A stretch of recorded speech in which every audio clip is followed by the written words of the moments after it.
For a tragic aftermath of this week's deadly school shooting, many wonder what's the best way to bring up the topic with their children. So we are joined by psychologist Reena Patel. She's got some ways to address the issue. And Reena, I know that the hard part for parents is to try and gauge how much information you want to share with or talk over with your children, depending on their age.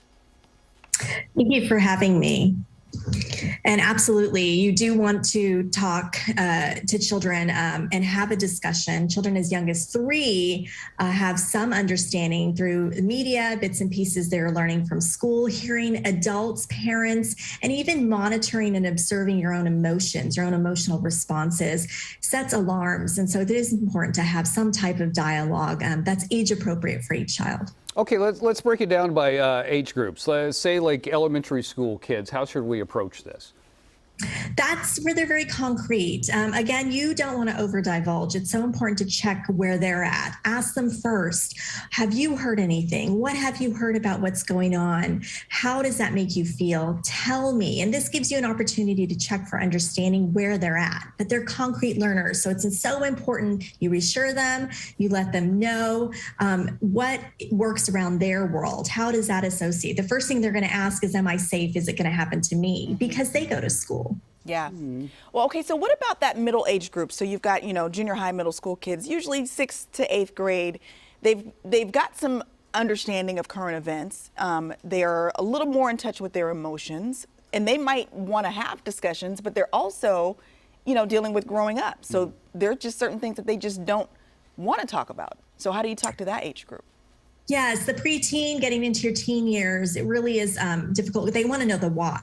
That's the first thing that they're going to ask. Why is this happening? Why is it continuing to happen? They start to have a better understanding, and they understand consequences, and they want to help. And so it's really important, again, to validate, empathize with them, and just listen to them. The answer to the why you may not know, and that's really difficult. What you would say is, for this particular case, they're investigating it, they're looking, and you're gathering information. And as parents, it's okay to say that you don't have the answers as well.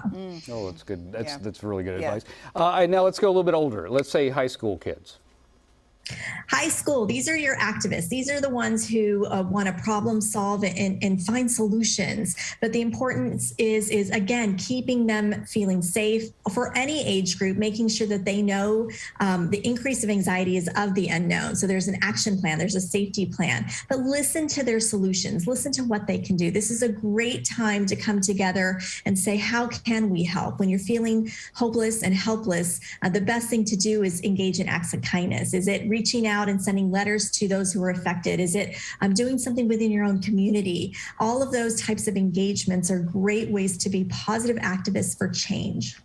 And as you mentioned, the activism for high school kids, because Cody and I both have kids in high school, they are very much activist minded.